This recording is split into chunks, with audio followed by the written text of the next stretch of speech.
23. Да, 23-та. Американка. Да.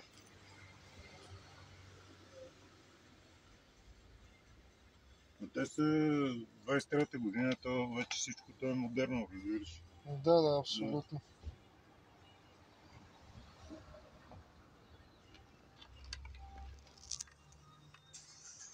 Снимаме мене, че после ще ми дадеш клип. Абсолютно, за това го правя.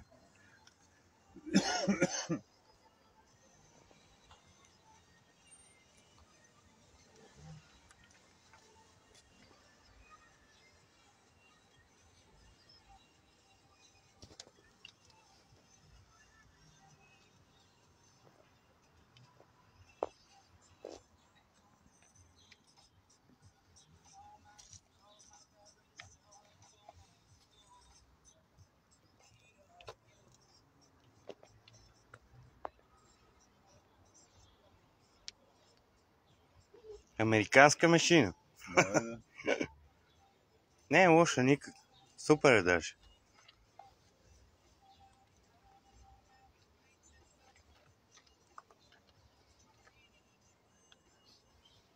Ето, видя ли едно червено, де цветна? То не е само едно.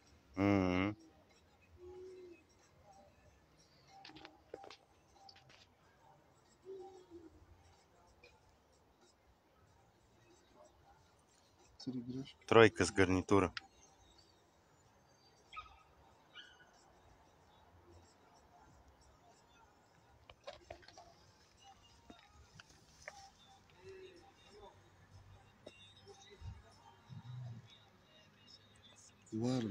Wireless нещо. Такова се ще ги видя.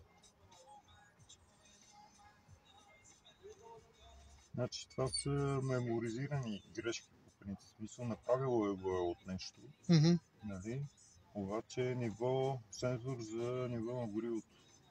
Да, защото явно я лъже, нали, защото е на газ и затова. И това ти е контакт, значи това е протокола, по който се извършва цялата тази диагностика.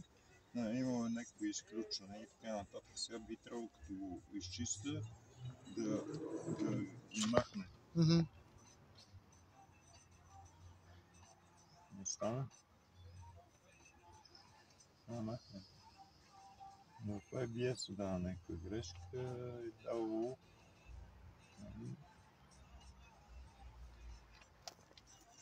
Това BCM. Това беше дали контрол много.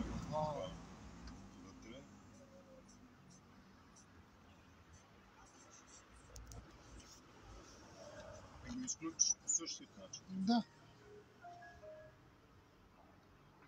И сега, ако искаш да я запалиш, трябва да натиснеш това спирачка. Не, няма да пала само на контакт.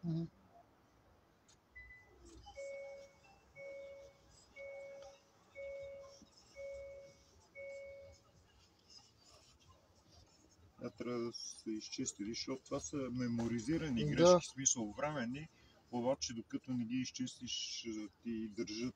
Нали? Да.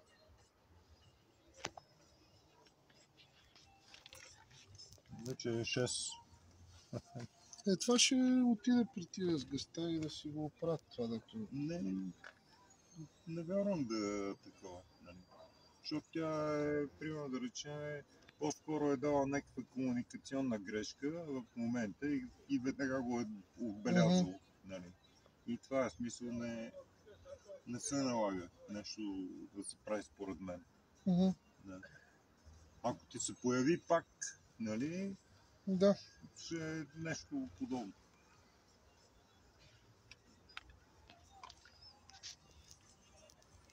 Не, иначе изнервя много. Нова кола, пък да ти свети чека изнерви.